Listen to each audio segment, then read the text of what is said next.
റീനയും ടീനയും ജോളിയായിരിക്കുന്ന twins ആയിരുന്നു. രണ്ടുപേരുടെയും വ്യക്തിത്വങ്ങൾ പരസ്പര വിരുദ്ധമായിരുന്നു. എന്നാലും രണ്ടുപേരും നന്നായി ഒത്തുപോകുമായിരുന്നു. അനാഥരായ കാരണം കൊണ്ട് തന്നെ രണ്ടുപേരും വളരെ ദരിദ്രരായിരുന്നു. ജീവിതം ജീവിച്ചു തീർക്കാൻ വേണ്ടി അവർ ഗ്രാമത്തലവന്റെ വീട്ടിൽ ജോലി ചെയ്യുമായിരുന്നു. ഇന്ന് അവർ രണ്ടുപേരും വീട്ടിൽ സംസാരിച്ചുകൊണ്ടിരിക്കുകയായിരുന്നു. ഇനി മുതൽ ഗ്രാമത്തലവന്റെ വീട്ടിൽ ജോലി ചെയ്യാൻ എനിക്ക് താല്പര്യമില്ല ടീന. അവരുടെ വീട്ടിലല്ലേ നമ്മൾ രണ്ടുപേരും ജോലി ചെയ്യുന്നത്. നമ്മൾ ജീവിക്കാനുള്ള പണം മാത്രമല്ലേ ആവശ്യപ്പെടുന്നുള്ളൂ. എപ്പോൾ അവരോട് പണം ചോദിച്ചാലും തരില്ലെന്നാണ് പറയുന്നത്. നീ എന്തിനാ ഇങ്ങനെ ദേഷ്യപ്പെടുന്നത്? ഇന്ന് തീർച്ചയായും ഞാൻ അദ്ദേഹത്തോട് പോയി ചോദിക്കാം. നമുക്ക് കിട്ടാനുള്ള പണമല്ലേ. ചേച്ചി, നിങ്ങൾ വളരെ ശാന്തപ്രിയയാണ്. നിനക്കറിയാലോ, നമ്മുടെ ഗ്രാമത്തിൽ ഒരുപാട് കാലമായി മഹാമാരി പടർന്നിട്ടുള്ളതാണ്. പിന്നെ അതിനുള്ള മരുന്ന് ഗ്രാമത്തലവന്റെ വീട്ടിലല്ലേ ഉള്ളത്. അതുകൊണ്ട് നമ്മൾ വളരെ ക്ഷമാശീലരായിരിക്കണം. ചേച്ചി എന്നെക്കാളും 5 മിനിറ്റാണ് വലുത്. അതുകൊണ്ടാണ് ഞാൻ നിങ്ങൾ പറയുന്നത് കേൾക്കുന്നത്. ഞാനാണ് ചേച്ചിയേക്കാൾ വലുതെങ്കിൽ ഇപ്പൊ തന്നെ പോയി പണം വാങ്ങിയിട്ട് വരുമായിരുന്നു.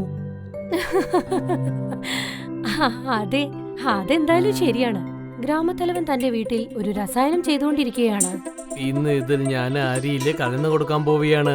അത് തന്നെ ഞാൻ ഗ്രാമത്തിലുള്ള മക്കൾക്ക് ഞാൻ കൊടുത്തേക്കും. പിന്നെ അവർക്ക് സുഖമില്ലാതെ വരുമ്പോൾ അവർക്ക് ഞാൻ മരുന്ന് കൊടുക്കുന്നതിന് പകരം എന്റെ വീട്ടിൽ വന്നിട്ട് ജോലി ചെയ്യാൻ ഞാൻ പറയും. ഈ ഗ്രാമത്തിലുള്ള ജനങ്ങള് എനിക്ക് വേണ്ടി ജനിച്ചവരാണ്. പിന്നെ ഞാൻ ഉണ്ടാക്കിയ സൂക്കേട് എപ്പോഴും ഞാൻ പോകാനേ വിടാൻ പോകുന്നില്ല. അങ്ങനെ രസായനം തയ്യാറായി. പിന്നീട് ഗ്രാമത്തലവൻ അത് തളിക്കുവാനായി വയലിന് സമീപത്തേക്ക് നടന്നു. ഒരു യാഥാർത്ഥ്യമുണ്ട്. ഈ വൈറസ് പകരാനുള്ള കാരണം ഗ്രാമത്തലവനാണ്. എങ്ങനെയാണോ അദ്ദേഹം പാടത്ത് ഈ രസായനം തളിക്കുന്നത്, കഴിഞ്ഞ 2 വർഷമായി ഇതുപോലെ രസായനം തളിക്കുന്നത് കൊണ്ടാണ് ഗ്രാമത്തിൽ മഹാമാരി വ്യാപിക്കുന്നത്. ഗ്രാമവാസികൾ വല്ലാതെ ബുദ്ധിമുട്ടുന്നു. പിന്നീട് മരുന്നിനു പകരമായി ഗ്രാമവാസികളോട് അവരുടെ പാടം വാങ്ങുന്നു. എപ്പോഴും ഈ ഗ്രാമം ഞാൻ മുന്നേറാൻ വിടാൻ പോകുന്നേ ഇല്ല. ഒരുപക്ഷെ മുന്നേറണമെങ്കിൽ അത് ഞാൻ മാത്രമാണ്. ഗ്രാമത്തലവൻ അവിടെ നിന്ന് തന്റെ വീട്ടിലേക്ക് മടങ്ങിപ്പോയി. അങ്ങനെ പിറ്റേ ദിവസം ടീനയും റീനയും എല്ലാ ദിവസത്തെയും പോലെ അദ്ദേഹത്തിന്റെ വീട്ടിൽ ജോലിക്ക് വന്നു. ജോലികളെല്ലാം തീർത്ത് അവർ രണ്ടുപേരും ഗ്രാമത്തലവനോട് പണത്തെ പറ്റി ചോദിച്ചു. ഗ്രാമത്തലവ, ഞങ്ങൾക്ക് പണം സംബന്ധമായ കുറച്ച് കാര്യങ്ങൾ സംസാരിക്കണം. ടീന, ഞാൻ നിന്നോട് പറഞ്ഞതല്ലേ, എന്നെ കൊണ്ട് ഈ പണം ഈ മാസം തരാൻ പറ്റില്ല. കാരണം അത് വെച്ചുകൊണ്ടാണ് ഈ മാസം ഞാൻ ഗ്രാമത്തിലെ ജനങ്ങൾക്കൊക്കെ മരുന്ന് എടുത്തു കൊടുക്കണം. ഞാൻ മൊത്തം പണവും നിനക്ക് ഞാൻ അടുത്ത മാസം തന്നേക്കാം. പക്ഷെ ഞങ്ങൾക്കും ചെലവുകളുള്ളതല്ലേ, അതുകൊണ്ടാ. അതിനെന്താ, നീ എന്താ അത്രയും വലിയ ആളായി പോയോ? ഇങ്ങനെ ആവശ്യമില്ലാത്ത കാര്യങ്ങളൊക്കെ എന്തിനാണ് പറയുന്നത്? ഗ്രാമത്തിൽ പണക്കാരാരുമില്ല. ഞങ്ങളും ഇവിടുത്തെ ഗ്രാമവാസികളാണ്. ഞങ്ങൾക്ക് ഭക്ഷണത്തിന് ബുദ്ധിമുട്ട് വന്നെങ്കിൽ നിങ്ങൾ ആ കാര്യങ്ങൾ ഏറ്റെടുക്കുമോ? പറയൂ. ഞാൻ ഇത്ര നേരം സ്നേഹിച്ചിട്ടാണ് സംസാരിക്കുന്നത്. ഇപ്പൊ നിങ്ങൾ കേട്ടോളൂ. ഞാൻ ഗ്രാമത്തിലെ ജനങ്ങൾക്ക് ഗുളിക ഉണ്ടാക്കി തീർക്കുന്നവരെ എനിക്ക് നിങ്ങൾ 2 പേർക്ക് 1 പൈസ പോലും കൊടുക്കാനേ പറ്റില്ല. ഗ്രാമത്തലവ, ഞങ്ങൾക്ക് ഈ മാസം തരേണ്ട പൈസ മാത്രം തന്നാൽ മതി. ഞങ്ങളുടെ അവസ്ഥ വളരെ വളരെ മോശമായിക്കൊണ്ടിരിക്കുകയാണ്. ശരി ടീന, ഞാൻ നിനക്ക് പണം തന്നേക്കാം. പക്ഷെ നാളെ തൊട്ട് നീ ഇങ്ങോട്ട് വരാനുള്ള ഒരു ആവശ്യമില്ല. ഞങ്ങൾ എന്തിനു വരണം? ഗ്രാമത്തലവൻ ടീനയുടെ കയ്യിൽ പണം കൊടുത്തു. അവർ രണ്ടുപേരും അവിടെ നിന്ന് തങ്ങളുടെ വീട്ടിലേക്ക് മടങ്ങി വന്നു. ടീന വളരെയധികം പരിഭ്രാന്തിയിലായിരുന്നു. ചേച്ചിയുടെ മുഖത്തെ ടെൻഷൻ കണ്ട് റീന അവളോട് ചോദിച്ചു, എന്തുപറ്റി ചേച്ചി? എന്തിനാ ഇങ്ങനെ വെറുതെ ടെൻഷൻ അടിക്കുന്നത്? നിനക്കിപ്പോ ഒന്നും പറഞ്ഞാൽ മനസ്സിലാവില്ല. നമ്മൾക്ക് ഒരുപാട് കഷ്ടകാലം വരും. ഒരു മരുന്ന് വാങ്ങാൻ പോലും പണമുണ്ടാകില്ല. മാത്രമല്ല ഇപ്പൊ നമുക്ക് ജോലിയുമില്ല. അതുകൊണ്ട് പണത്തിന് വളരെ വളരെ അത്യാവശ്യമാണ്. പക്ഷെ നമുക്ക് വേറെ എവിടെയെങ്കിലും ജോലി നോക്കിക്കൂടെ? വേറെ എവിടെ നോക്കാനാ? ഗ്രാമത്തിലെ എല്ലാ വ്യാപാര വ്യവസായങ്ങളും ഗ്രാമത്തലവന്റെ കയ്യിലല്ലേ. അദ്ദേഹത്തോടല്ലേ നമ്മളിപ്പോ എല്ലാ വഴക്കിട്ട് വന്നത്. വേറൊരാളുടെ വീട്ടിൽ ജോലി ചെയ്യാമെന്ന് വെച്ചാൽ അത്രയും വലിയ പണക്കാരനും ഇവിടെ ഇല്ല. അതെ ചേച്ചി, എല്ലാവർക്കും ഈ മഹാമാരി ബാധിച്ചിട്ടുണ്ട്. ഗ്രാമത്തലവൻ മരുന്ന് കൊടുക്കുന്നതുകൊണ്ട് എല്ലാവരും അടിമകളെ പോലെ ജീവിക്കുന്നു. പക്ഷെ നീ തെറ്റ് ചെയ്തെന്ന് ഞാൻ ഒരിക്കലും പറയില്ല റീന. പക്ഷേ ഇതിനുശേഷം നമ്മൾ എങ്ങനെ ജീവിക്കണം അതിനെപ്പറ്റിയും ആലോചിക്കണ്ടേ? ഇത് കേട്ടതും റീനയ്ക്ക് വളരെ ടെൻഷനായി. അതായത് തന്റെ കാരണം കൊണ്ട് 2 സഹോദരിമാർക്കും കഷ്ടത വന്നു തുടങ്ങി. അങ്ങനെ പതുക്കെ പതുക്കെ ഏകദേശം 1 മാസം കടന്നുപോയി. അവർ രണ്ടുപേരുടെ കയ്യിലും ഉണ്ടായിരുന്ന പണം ഏകദേശമൊക്കെ തീരാറായി. ഇപ്പോൾ വീട്ടിലാണെങ്കിലോ ഏകദേശം സാധനങ്ങളൊക്കെ തീർന്നു. അവസാനമുണ്ടായിരുന്ന ഒരു ആഹാരം അത് റീന ടീനയ്ക്ക് കൊടുത്തു. അല്ല, നീ ഭക്ഷണം കഴിച്ചോ? ഞാനല്ലേ ആദ്യം ഭക്ഷണം കഴിച്ചത്. ചേച്ചി ജോലി അന്വേഷിച്ചു പോയില്ല അപ്പോ? ഓ അതെയോ. ചേച്ചി ഇപ്പൊ ഈ ഭക്ഷണം കഴിക്ക്. ഞാൻ കുറച്ച് അധികം ഭക്ഷണം കഴിച്ചുപോയി, അതുകൊണ്ടാണ് ചേച്ചിക്ക് കുറച്ച് കുറവ്. അയ്യോ മണ്ടി, നീ ഇതും കൂടി കഴിച്ചിട്ടുണ്ടെങ്കിൽ എനിക്ക് അത്രയും സന്തോഷം. പക്ഷെ നാളെ മുതൽ നമ്മൾ എന്താ ചെയ്യാന്ന് അത് നമ്മളൊന്ന് ആലോചിക്കണം. അതെ ചേച്ചി, വീട്ടിലെ എല്ലാ സാധനങ്ങളും തീർന്നു പോയി. ആ സമയത്താണ് ഭിക്ഷ യാചിക്കാനായി ഒരാൾ പുറത്ത് വന്നത്. ഭിക്ഷൈ തരൂ, ഭിക്ഷൈ തരൂ. പ്രണാമം സ്വാമിജി.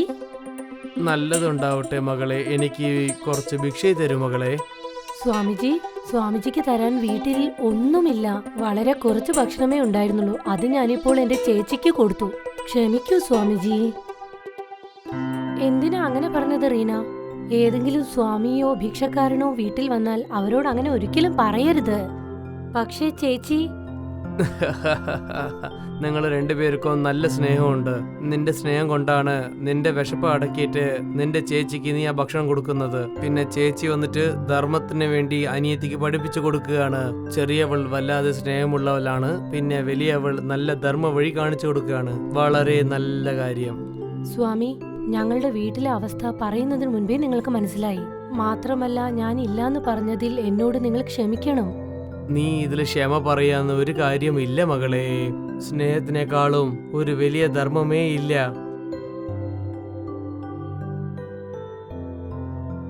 സ്വാമിജി അകത്തു വന്ന് ഭക്ഷണം കഴിച്ചതിന് ശേഷം എഴുന്നേറ്റ് റീനയോടും ടീനയോടുമായി പറഞ്ഞു, നിങ്ങൾ രണ്ടുപേരും എനിക്ക് ചെയ്തിരിക്കുന്ന ഈ സേവയുണ്ട് ഞാൻ വളരെ സന്തോഷമായിട്ടുണ്ട്. കേൾക്കൂ, നിങ്ങൾക്ക് എന്താണ് വേണ്ടത്? സ്വാമി, ഈ ഗ്രാമത്തിൽ ഒരു മഹാമാരി വ്യാപിച്ചിട്ടുണ്ട്. കഴിഞ്ഞ 3 വർഷമായി അതിങ്ങനെ പടർന്നു പന്തലിച്ചുകൊണ്ടിരിക്കുകയാണ്. അതൊന്ന് മാറിക്കിട്ടാൻ സ്വാമിജി എന്തെങ്കിലും ഒരു വഴി പറയുമോ? ആ സ്വാമിജി എന്തോ ഒരു ചിന്തയിലാണ്ട് മന്ദഹസിച്ചു. എന്നിട്ട് പറഞ്ഞു, ഒരു പക്ഷേ ഇതാണ് കാര്യം എന്ന് വെച്ചാൽ, ഇരട്ടை സഹോദരിയായ നിങ്ങൾക്ക് ഒരു ദാബ തന്നേക്കാം. നിങ്ങൾ ഏതൊരു ഭക്ഷണം ദാബയിൽ ഉണ്ടാക്കിയാൽ അത് സഹിച്ചാലും അത് മരുന്നായിട്ട് മക്കൾക്ക് പോവും. അത് അവരുടെ ശരീരത്തിലേക്ക് ശക്തിയും തരും. പക്ഷേ എന്താണ് സ്വാമിജി?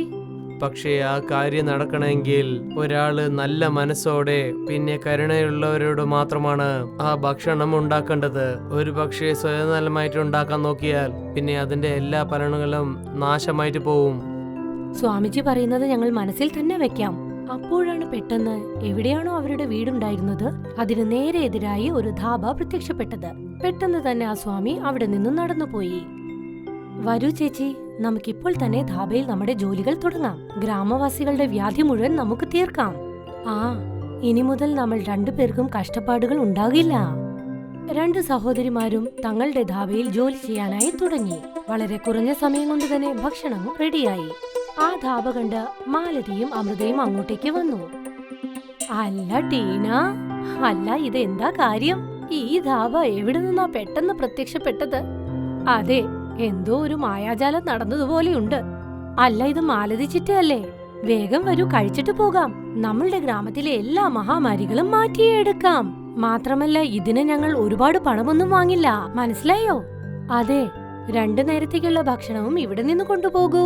ഭക്ഷണത്തിന് നിങ്ങൾ എത്ര പണം ചെലവാക്കുന്നു അതേ പണം കൊണ്ട് ഇവിടെ നിന്ന് നിങ്ങൾക്ക് ഭക്ഷണം കിട്ടും. അതെയോ അതെയോ, സത്യമാണോ ഈ പറയുന്നത്? ശരി, ഞങ്ങൾക്ക് ഭക്ഷണം തരൂ, എന്തെങ്കിലും. ടീനയും റീനയും അവർക്ക് ഭക്ഷണം കഴിക്കാനായി 2 പ്ലേറ്റുകൾ എടുത്തു വെച്ചു. അവർ 2 പേരും ഭക്ഷണം കഴിച്ച ഉടനെ കുറച്ച് സമയങ്ങൾ കൊണ്ട് തന്നെ അവരുടെ ശരീരത്തിലെ എല്ലാ അസുഖങ്ങളും മാറി. അവർക്ക് 2 പേർക്കും എന്തോ ഒരു പുത്തൻ ഉണർവ് അനുഭവപ്പെട്ടു. ഇത് യഥാർത്ഥത്തിൽ എന്തോ മായാജാലം പോലെ തോന്നുന്നു മക്കളെ. ഗ്രാമത്തിൽ എല്ലാവർക്കും വളരെയധികം രോഗമാണ്. ഞങ്ങൾക്ക് വീട്ടിൽ കൊണ്ടുപോകാനുള്ള കുറച്ച് ഭക്ഷണം കൂടി തരൂ. പണം നാളെ തരാം. ശരി ചിറ്റ, നിങ്ങൾക്ക് എപ്പോൾ പണം കിട്ടുന്നോ അപ്പോൾ മാത്രം കൊണ്ടു തന്നാൽ മതി. നിങ്ങൾ ഇപ്പോൾ വീട്ടിലുള്ളവരുടെ ആരോഗ്യകാര്യങ്ങൾ മാത്രം നോക്കൂ. പണം നിങ്ങൾക്ക് എപ്പോ വേണമെങ്കിലും ഇവിടെ കൊണ്ട് തരാമല്ലോ.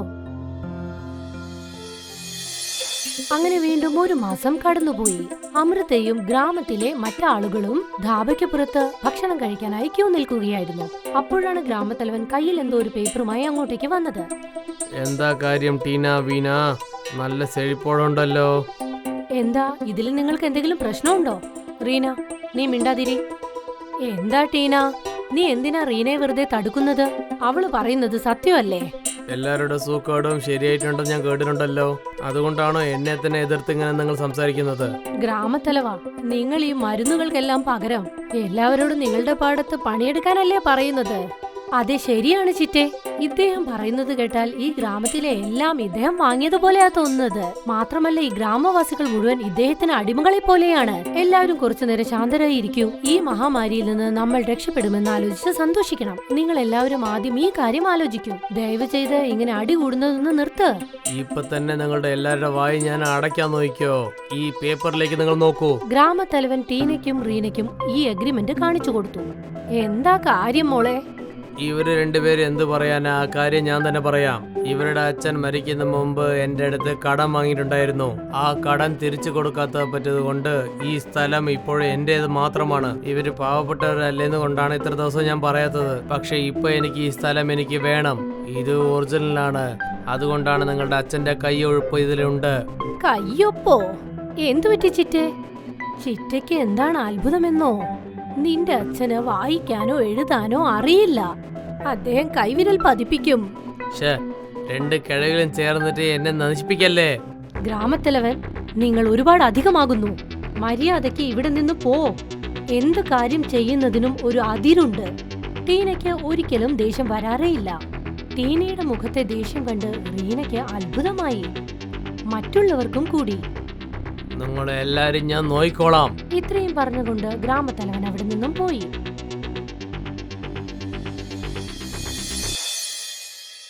ഒരുപാട് നാളുകൾ കടന്നുപോയി. അങ്ങനെ ഒരു ദിവസം നിലാവുള്ള രാത്രിയായിരുന്നു. ഗ്രാമത്തലവൻ ആ ധാബയുടെ സമീപത്തേക്ക് ഒരു മുഖം മൂടിയുമിട്ട് വന്നു. അതേ രസായനവും കയ്യിൽ പിടിച്ചുകൊണ്ട് ധാബയ്ക്കുള്ളിലേക്ക് കടന്നു. ഇപ്പോൾ ഈ അരിയിലൊക്കെ എന്റെ മരുന്നുകളൊക്കെ ഞാൻ ഇടാൻ പോവുകയാണ്. പിന്നെ ഇതിൽ ആരൊക്കെ കഴിക്കുന്നുണ്ടോ പിന്നെ അവർക്ക് സൂക്കടൊക്കെ വരും. പിന്നെ ഞാൻ നോക്കട്ടെ എന്നെ എതിർത്ത ഈ ഗ്രാമത്തെ ജനങ്ങളൊക്കെ എന്താ ചെയ്യാൻ പോകുന്നെന്ന്. ധാബയ്ക്കുള്ളിലെ എല്ലാ ധാന്യങ്ങളിന്മേലും ഗ്രാമത്തലവൻ രസായനം തളിച്ചു. എന്തോ ഒരു ശബ്ദം കേട്ട് റീന പെട്ടെന്ന് അങ്ങോട്ടേക്ക് വന്നു. ആരാണ് നീ? കള്ളൻ, കള്ളൻ, കള്ളൻ! ഗ്രാമത്തലവൻ അവിടെ നിന്നും ഓടി. പെട്ടെന്ന് ടീന റീനയുടെ ശബ്ദം കേട്ട് അങ്ങോട്ടേക്ക് ഓടി വന്നു. എന്തു പറ്റി റീന? എന്താ ഇവിടെ നടക്കുന്നത്? ഏതോ ഒരു കള്ളൻ വന്നു. എന്നെ കണ്ടതും അവൻ ഓടിപ്പോയി. പക്ഷെ ഒന്നും മോഷ്ടിച്ചില്ല അല്ലേ? പക്ഷെ എന്തോ ഒരു നാറ്റം വരുന്നുണ്ടല്ലോ. രണ്ടുപേരും ധാന്യങ്ങളിലേക്ക് നോക്കി. അതിൽ നിന്നും വന്നത് രസായനത്തിന്റെ മണമാണ്. രണ്ടുപേരും പിറ്റേ ദിവസം രാവിലെ ഇത് കാണിക്കാനായി മാലതിയെയും അമൃതയെയും വിളിച്ചു. എന്തു പറ്റി ടീന? ഇത് നോക്കൂ ചിറ്റെ, ആരോ ധാന്യങ്ങളുടെ പുറത്ത് രസായനം ഒഴിച്ചു. ഗ്രാമത്തിൽ വ്യാപിക്കുന്ന മഹാമാരിയുടെ കാരണം ഈ രസായനമാണ്. അതൊക്കെ അവിടെ നിൽക്കട്ടെ, ഈ കാര്യം നിനക്കെങ്ങനെ അറിയാം? അത് എന്താണ് കാര്യമെന്നോ ചിറ്റെ? ടീന സ്വാമിജി നൽകിയ വരത്തെ പറ്റി എല്ലാ കാര്യങ്ങളും വിശദീകരിച്ചു. പിന്നീട് അവൾ പറഞ്ഞു അവൾക്ക് എല്ലാ വ്യാധികളെ പറ്റിയും മനസ്സിലാകുമെന്ന്, മാത്രമല്ല നിവാരണത്തെ പറ്റിയും. അത് ശരി, അതാണല്ലേ കാര്യം. അപ്പോ ഇതാരാണ് ചെയ്തത്? ഇത് മനസ്സിലാക്കാൻ നിങ്ങൾ എല്ലാവരും എന്റെ തീരുമാനത്തെ അംഗീകരിക്കണം. കുറച്ചു സമയം കഴിഞ്ഞ് ആ സ്ഥലത്തേക്ക് ഗ്രാമത്തലവൻ വന്നു. ധാബയിൽ ഇരുന്ന എല്ലാവരും വയറുവേദന എന്ന് പറഞ്ഞുകൊണ്ടേയിരുന്നു. ഇതെല്ലാം കണ്ട് ഗ്രാമത്തലവൻ എന്താണ് പറഞ്ഞതെന്നോ? കണ്ടില്ലേ, ഇവര് രണ്ടുപേരും ഇങ്ങനെയൊക്കെ ചെയ്താലാണ് വിശ്വസിക്കുക. എനിക്ക് മുമ്പ് തന്നെ ഇത് വളരെ നന്നായിട്ട് അറിയാം. ഇതൊന്നും ആ സൂക്കടനുള്ള മരുന്നല്ല. ആ സൂക്കടനുള്ള മരുന്ന് എന്റെ അടുത്ത് മാത്രമേ ഉള്ളൂ. ഗ്രാമത്തലവാ, കുറച്ച് മരുന്ന് തരുമോ? വയറെല്ലാം വല്ലാതെ വേദനിക്കുന്നു. ഇതാ മരുന്ന്. ഗ്രാമത്തലവൻ എല്ലാ ഏർപ്പാടുകളും കൊണ്ടാണ് വന്നതെന്ന് തോന്നുന്നല്ലോ. ഇവിടെ മരുന്നുകളെല്ലാം ആവശ്യമുണ്ടെന്ന് നിങ്ങൾക്ക് എങ്ങനെ മനസ്സിലായി? അത് പിന്നെ എപ്പോഴും ഈ മരുന്ന് എന്റെ കയ്യിൽ തന്നെ വെച്ചോണ്ടിരിക്കും. എപ്പോഴാ ആവശ്യപ്പെടാന്ന് പറയാൻ പറ്റില്ലല്ലോ. ഇപ്പൊ ആവശ്യമായില്ലേ? അപ്പോൾ പിന്നെ ചിൻഡു കൊണ്ടുവരുന്ന കാര്യം അതെന്താണ്? ചിൻഡു എന്നു പേരുള്ള ഒരു കൊച്ചു പയ്യൻ അതേ രസായനം എടുത്തുകൊണ്ടുവന്നു. മുൻപെല്ലാം തലവർ അതാണ് തളിച്ചത്. നിങ്ങൾക്ക് എന്തെങ്കിലും ഓർമ്മ വന്നോ?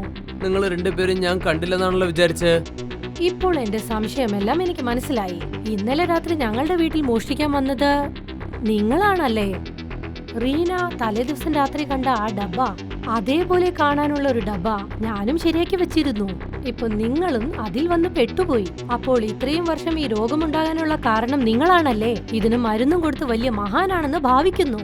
ഈ ഗ്രാമത്തെ വിട്ട് നീ ഓടിപ്പോ. ഗ്രാമത്തലവൻ അവിടെ നിന്നും ഓടി. ഈ സംഭവത്തിന് ശേഷം ഗ്രാമത്തിൽ ആർക്കും രോഗം കൊണ്ട് കഷ്ടപ്പെടേണ്ടി വന്നിട്ടില്ല. ആ മായജലധാബ വീണ്ടും തുടർന്നു.